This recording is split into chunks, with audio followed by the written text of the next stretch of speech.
നമ്മുടെ ഇന്നത്തെ അതിഥി ഡോക്ടർ പി വിജയൻ വളരെ ദശാബ്ദങ്ങൾ നീണ്ടു നിന്ന പരിചയമാണ് ഞങ്ങൾക്ക്. ദൂരദർശനിലെ സംവാദങ്ങളിലെ സമ്പന്നമാക്കിയ ഒരു വ്യക്തിത്വമാണ് അദ്ദേഹം. അന്ന് തിരുവനന്തപുരത്താണ്, ഇപ്പോൾ കൊച്ചിയിലാണ്. കൊച്ചിയിൽ അദ്ദേഹം ആരാണ് അല്ലെങ്കിൽ എന്താണെന്ന് ചോദിക്കുന്നതിൽ എളുപ്പം ആരല്ല എന്ന് പറയുന്നതാണ്. എങ്കിൽ ഏകദേശം അദ്ദേഹത്തിൻ്റെ ഒരു കാര്യങ്ങൾ, അദ്ദേഹത്തിൻ്റെ കരിയർ ഗ്രാഫ് എന്ന് ഞാൻ പറയാം. Advocate, mind trainer, psychologist, success coach, business strategist, ഇതൊക്കെയാണ് അദ്ദേഹം.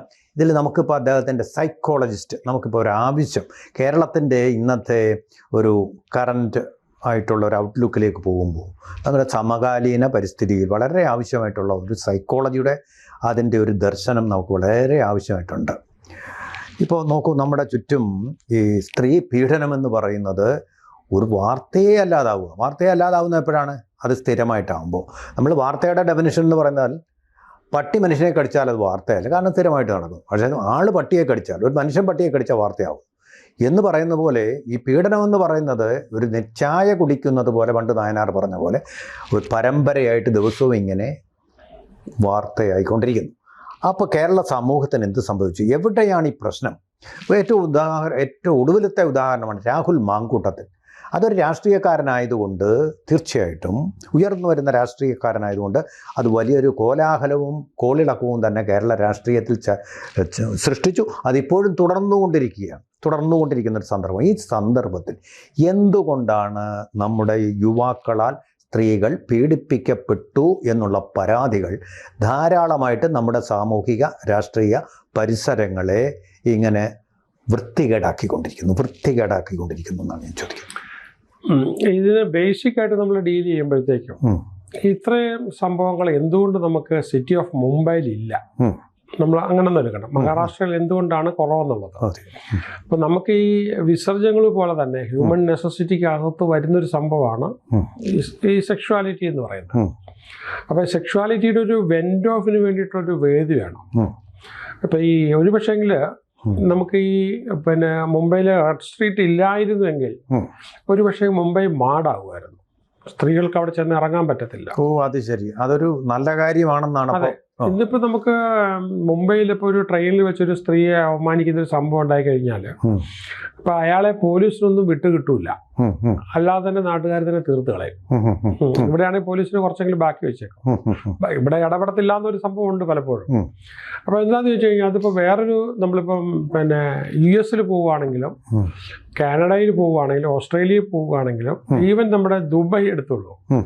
അപ്പോൾ ഇവിടെ എല്ലാം നമുക്ക് അതൊരു വെൻഡ് ഓഫ് ചെയ്യാനായിട്ടുള്ള സ്റ്റേറ്റ് ഇടപെടാതെ തന്നെ വെൻഡ് ഓഫ് ചെയ്യാൻ വെന്റിലേറ്റർ ഉണ്ട്. അതെ, ഒരു വെന്റിലേറ്റർ ഉണ്ട്. അപ്പോൾ ഇവിടെ നമ്മളെ സംബന്ധിച്ചിടത്തോളം ആ ഒരു നെസസിറ്റി. ഞാൻ മറ്റു വാക്കുകൾ, ഈസ് കേരള സെക്സ് ഹംഗ്രി? നമ്മുടെ സംസ്ഥാനം ലൈംഗിക ദാരിദ്ര്യം അല്ലെങ്കിൽ ലൈംഗിക പട്ടിണി നേരിടുന്ന ഒരു സംസ്ഥാനമാണ്. എങ്ങനെയാണ് സൈക്കോളജിസ്റ്റ് എന്നുള്ളത്? സെക്ഷലി കേരളം മാടാണ്. അപ്പോൾ പലപ്പോഴും നമുക്ക് ഈ ഒളിഞ്ഞുനോട്ടത്തിൻ്റെ ഒരു സംസ്കാരമാണ്. അപ്പോൾ ശരിക്കും പറഞ്ഞാൽ ഭാരതത്തിൻ്റെ ഒരു ഇതിനകത്ത് സെക്സ് എന്ന് പറഞ്ഞു കഴിഞ്ഞാൽ ഒരു സംതിങ് ഡിവൈൻ ആയിട്ടാണ് വെച്ചിരുന്നത്. അപ്പോൾ ആ കാലഘട്ടത്തിൽ നിന്നാണ് നമ്മളിപ്പോൾ ഒരു ഏതാണ്ട് ഒരു 16ാം നൂറ്റാണ്ട് വരെ സെക്സ് എന്ന് പറയുന്ന ഒരു ഭയങ്കര ഡിവൈൻ ഇതായിട്ടാണ് അമ്പലങ്ങളിലും എല്ലാം. അതുകൊണ്ടാണ് നമുക്ക് ശില്പങ്ങളെല്ലാം കൊത്തിവെച്ചേക്കുന്നത്. കാമശാസ്ത്രം എന്നുള്ളത് രചിക്കപ്പെട്ടത് ഭാരതത്തിലാണ്. അപ്പം അങ്ങനെ ഒരു സംസ്കാരത്തിലേക്ക് ഫോറിനേഴ്സ് വന്നു കഴിഞ്ഞപ്പോഴത്തേക്കും ക്രിസ്ത്യാനിറ്റി വന്നു. ക്രിസ്ത്യാനിറ്റിയുടെ അന്നത്തെ പ്രിൻസിപ്പിൾസ് എന്ന് പറഞ്ഞാൽ പ്രധാനമായിട്ടും സെന്റ് അഗസ്റ്റിനും സെയിൻറ്റ് പോളൊക്കെ എഴുതിയിട്ടുള്ളത് സെക്സ് ഒരു പാപമാണ് എന്നുള്ളത്. അപ്പം അതിനെ ബേസ് ചെയ്തിട്ട് നമുക്കിവിടെ സീത ആക്ട് പോലുള്ള ആക്ടുകളൊക്കെ, സെക്ഷൽ ആക്ടിവിറ്റിക്കെതിരെയുള്ള സംഭവങ്ങളൊക്കെ വന്നു. അപ്പോൾ അതിനു മുമ്പ് എല്ലാ ഗ്രാമത്തിൽ പോലും ഈ സെക്ഷലി ഒന്ന് വെന്റിലേറ്റ് ചെയ്യാനുള്ള സംവിധാനം നമുക്ക് ദേവദാസി സമ്പ്രദായം ഉണ്ടായിരുന്നു. പിന്നീട് അതൊരു വലിയ ഓഫൻസായി. അപ്പം പക്ഷെ നമ്മുടെ എല്ലാവരുടെയും മനസ്സിൽ ഈ ഒരു ആഗ്രഹം കിടക്കുന്നു, അത് വെൻഡ് ഓഫ് ചെയ്യാനായിട്ടൊരു ഓപ്പർച്യൂണിറ്റി ഇല്ല. അപ്പോൾ ഇത് എവിടെയെങ്കിലും നടക്കുന്നിടത്തൊരു ഒളിഞ്ഞു നോക്കാനുള്ള ഭാരതീയ വോയറിസം വന്നത്, ഒളിഞ്ഞു നോക്കാനായിട്ടുള്ള ഒരു സംഭവം വന്നത് ഈ ഒരു സംവിധാനം ഇല്ലാത്തത് കൊണ്ടാണ്.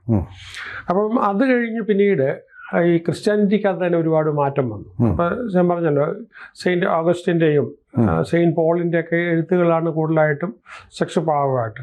അതിനുശേഷം ഇതൊരു നെസസിറ്റിയാണ് എന്നുള്ള രീതിയിൽ പാശ്ചാത്യ സംസ്കാരങ്ങളൊക്കെ മാറി അതിനൊരു പ്രോബ്ലം ഇല്ല എന്നുള്ള, പിന്നെ ഒരു ഡേറ്റിംഗ് സംസ്കാരവും മറ്റുമൊക്കെ ആയിട്ട് അങ്ങ് പോയി.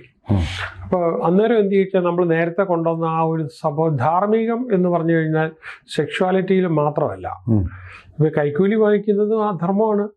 ഒരുപാട് അധർമ്മങ്ങളായ കാര്യങ്ങൾ നടക്കുന്നുണ്ട്. അപ്പൊ സെക്ഷുവാലിറ്റി മാത്രമാണ് അധർമ്മമായിട്ട് നമ്മുടെ സൊസൈറ്റി ഇപ്പൊ കണ്ടുകൊണ്ടിരിക്കുന്നത്.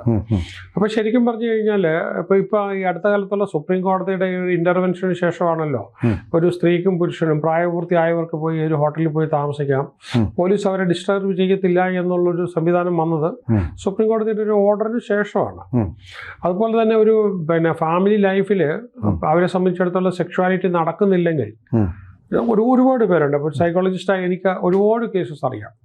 ശരിക്കും ഒരു സ്ത്രീ ആഗ്രഹിക്കുന്ന കാര്യം അവർക്ക് കൊടുക്കാതിരിക്കുന്ന ഒരുപാട് സംഭവങ്ങളുണ്ട്. അതുപോലെ തന്നെ സ്ത്രീകളായി തന്നെ ഫ്രോസൺ ആയിട്ട് മാറുന്ന, ഫ്രിജിഡായിട്ട് മാറുന്ന ഒരുപാട് സംഭവങ്ങളുണ്ട്. അപ്പൊ അങ്ങനെ നമ്മൾ ആ ഒരു സിറ്റുവേഷനിലാണ് നമ്മുടെ ആ സിറ്റുവേഷൻ ബാക്ക്ഗ്രൗണ്ട് ഇതാണ്. കേരളം വെൻഡ് ഓഫ് ചെയ്യുന്നില്ല. പിന്നെ മറ്റൊരു കാര്യം എന്ന് പറഞ്ഞു കഴിഞ്ഞാൽ ഇപ്പം CSBD എന്ന് പറയുന്നൊരു അസുഖമുണ്ട്. Compulsive sexual behavioural disorder. അപ്പൊ ഇത് ഈ ഗ്ലോബലി ഉള്ള ഇങ്ങനെയുള്ള രോഗങ്ങളെ ഇൻക്ലൂഡ് ചെയ്തിട്ടുള്ള ചില കോഡൊക്കെയുണ്ട്. അതിനകത്ത് വന്നിട്ടുള്ളൊരു സാധനമാണ്. ഇതൊരു ബിഹേവിയർ ഡിസോർഡർ, ഒരു രോഗമായിട്ട് തന്നെ ലിസ്റ്റ് ചെയ്തിട്ടുള്ളതാണ്. Psychological disorder. അതെ, സൈക്കോളജിക്കൽ ഡിസോർഡർ തന്നെയാണ്. ഇതിന്റെ ഒരു റീസൺ എന്താണെന്ന് ചോദിച്ചാൽ അപ്പൊ ഈ വേര് നമ്മൾ കണ്ടുപിടിക്കണമല്ലോ. മൂലകാരണം നമുക്ക് പലപ്പോഴും ഈ 8 വയസ്സിലോ 9 വയസ്സിലോ ഒക്കെ ഇപ്പോഴൊക്കെയാണ് നമ്മുടെ ഈ പോക്സോ കേസൊക്കെ വന്നതിന് ശേഷം കുറച്ചൊക്കെ കുറഞ്ഞത്. മറ്റേന്ന് പറഞ്ഞു കഴിഞ്ഞാല് ഈ നാട്ടുമ്പുറങ്ങളിലും കപ്പക്കാടുകളിലും റബ്ബറും തോട്ടത്തിലും ഒക്കെ സെക്സിന്റെ ഒരു ശിൽക്കാരം എപ്പോഴും ഉണ്ട്. അപ്പൊ കുട്ടികളെ ഒരുപാട് മിസ്യൂസ് ചെയ്യുന്നുണ്ട്. വീടുകളിൽ ജോലിക്ക് നിൽക്കുന്നവരും അല്ലാത്തവരും സ്വന്തക്കാരും വീടിനകത്തുള്ളവരും ഒക്കെ ആയിട്ട് ഒരുപാട് മിസ്യൂസ് ചെയ്യുന്ന ഇപ്പൊ പല കേസും കൗൺസിലിങ്ങിൽ നമ്മൾ ഇത് ഡിഗ് ചെയ്ത് വരുമ്പോഴത്തേക്കും മെയിൻ റീസൺ ഇതായി മാറാറുണ്ട്. പെൺകുട്ടികളെ ആണെങ്കിലും ശരി, വളരെ ചെറുപ്പത്തിൽ തന്നെ മിസ്യൂസ് ചെയ്തിട്ടുള്ള, പുരുഷന്മാരെ ആണെങ്കിലും മിസ്യൂസ് ചെയ്തിട്ടുള്ള. അപ്പൊ ഏത് സമൂഹത്തിലാണോ ഇവരെ മിസ്യൂസ് ചെയ്യുന്ന, ഇതുകൊണ്ട് മാത്രമല്ല CSBD വരാവുന്നത്, വേറെ ചില അഡിക്ഷൻ അല്ലെങ്കിൽ സബ്സ്റ്റൻസ് അബ്യൂസ് ഇല്ലെങ്കിൽ കണ്ടിന്യൂസ് ആയിട്ട് ഈ പറഞ്ഞ ബ്ലൂ ഫിലിംസ് കാണുന്നത് കൊണ്ടൊക്കെ വേണേൽ വരാം. പക്ഷെ ഏറ്റവും കൂടുതൽ മൂലകാരണങ്ങളൊന്ന് ഇത് തന്നെയാണ്. അപ്പോൾ നമ്മുടെ സമൂഹത്തിൽ നേരത്തെ മേ ബി ഒരു 20 വർഷം 30 വർഷം 50 വർഷം മുമ്പൊക്കെ വളരെ പ്രിവിലൻ്റ് ആയിട്ട്, അപ്പോൾ ഒരു നമ്മൾ 100 പേരെ എടുക്കുകയാണെങ്കിൽ 50 പേരിന് മുകളിലും സെക്ഷലി ഏതെങ്കിലും വിധത്തിലൊക്കെ എക്സ്പ്ലോയിറ്റ് ചെയ്യപ്പെട്ട സ്റ്റേജസ് ഉണ്ടായിരുന്നു. അപ്പോൾ അതിന് ഒരുപാട് കൗൺസിലിംഗ് ചെയ്യുന്ന, ഞാനൊക്കെ മാസീവ് കൗൺസിലിംഗ് ചെയ്യുന്ന കൂട്ടത്തിലാണ്. ചോദിക്കുമ്പോഴത്തേക്ക് അപ്പോൾ ആ സിറ്റുവേഷനിൽ പല ആൾക്കാരും തുറന്ന് പറയാറുണ്ട്.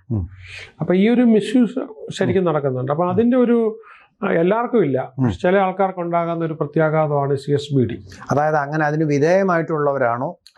വിധേയമായിട്ടുള്ള ആൾക്കാർ, വിക്ടിംസ് ആയിട്ടുള്ള ആൾക്കാരാണ്. അത് ആ മോറൽ ഫ്രെയിം മൈൻഡിനകത്ത് പൊട്ടിപ്പോകും.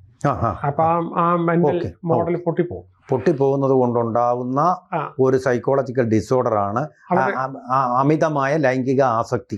അവരുടെ ഇമ്പൾസസ് എപ്പോഴും, കാരണം ഈ സെക്ഷൽ എന്ന് പറഞ്ഞാൽ ബേസിക്കലി നമുക്ക് എപ്പോഴും തോന്നുന്ന, എപ്പോഴും മനുഷ്യന് ഓരോ നിമിഷവും വന്നുകൊണ്ടിരിക്കുന്ന ഒരു തോന്നലാണ്. ഇപ്പൊ പുരുഷന്മാരിലാണെങ്കിൽ ടെസ്റ്റോസ്റ്റെറോൺ, അതുകൊണ്ട് 365 ദിവസം 24 അവേഴ്സും അയാളെ സംബന്ധിച്ചിടത്തോളം അഡ്രിനാലിനും ഇതിന് സഹായിക്കുന്നുണ്ട് കൂടുതലും. പക്ഷേ ഇത് തന്നെയാണ്. ഓക്കെ, ഞാനൊന്ന് ചോദിച്ചോട്ടെ, നമ്മുടെ ഈ പെൺകുട്ടികളോട് ഇങ്ങനെ അസ്വാഭാവികമായിട്ട് പെരുമാറുന്നതിന്റെ പിന്നിൽ ഇങ്ങനെ പണ്ടൊരിക്കൽ ഇവർ വിക്ടിമായതിൻ്റെ, മോറൽ ഫ്രെയിം നഷ്ടപ്പെട്ടു പോയതിൻ്റെ ഒരു ആക്ഷൻ അല്ലെങ്കിൽ റിയാക്ഷൻ അല്ലേ സംഭവിക്കുന്നത്? അതെ അതെ. അങ്ങനെയാണെങ്കിൽ നമ്മുടെ ഇപ്പോൾ കേരളത്തിൽ ഏറ്റവും കോൺട്രവേഴ്ഷ്യൽ, ഞാൻ ആരുടെയും പേര് പറയുന്നില്ല, ആ കേസിലും ഇത് തന്നെ അല്ലേ സംഭവിച്ചിരിക്കുന്നത്?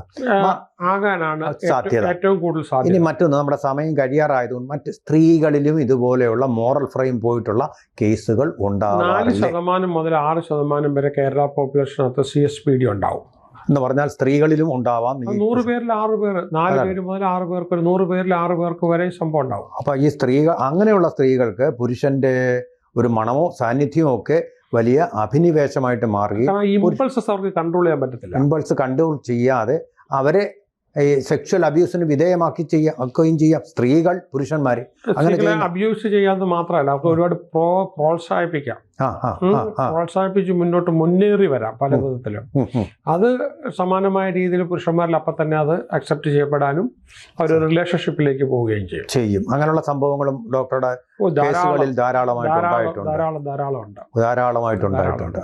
ഓക്കെ, ഒരുപാട് അനുഭവങ്ങൾ മാറ്റണം തീർച്ചയായിട്ടും. അത് നമുക്ക് പിന്നെ പങ്കുവയ്ക്കാം. അപ്പോൾ ഈ ഡിസോർഡർ പ്രശ്നം തന്നെയാണ് കേരളത്തിലെ ഈ ലൈംഗികമായിട്ടുള്ള ഇതുപോലുള്ള അതിക്രമങ്ങളിലേക്ക് പലപ്പോഴും എപ്പോഴും എന്ന് പറയുന്നത് എപ്പോഴും അങ്ങെന്ന് പറയാൻ പറ്റില്ല, പിന്നെ അങ്ങനെ ഒരു അവസ്ഥയിലേക്ക് നയിക്കുന്നത് എന്ന് നമ്മുടെ പ്രധാനപ്പെട്ട ഒരു ചോദ്യത്തിൻ്റെ ഒരു ഉത്തരമായി. കാരണം ഇത് കേസായിട്ടിരിക്കുന്നതുകൊണ്ട് നമ്മൾ ഇതുകൊണ്ടാണിത് എന്ന് നമ്മൾ പറയാൻ പറ്റില്ല. പക്ഷേ ഇതിൻ്റെ ഒരു പ്രധാനപ്പെട്ട ഒരു ഇവാലുവേഷനാണിത് അങ്ങിപ്പോൾ നടത്തിയത്.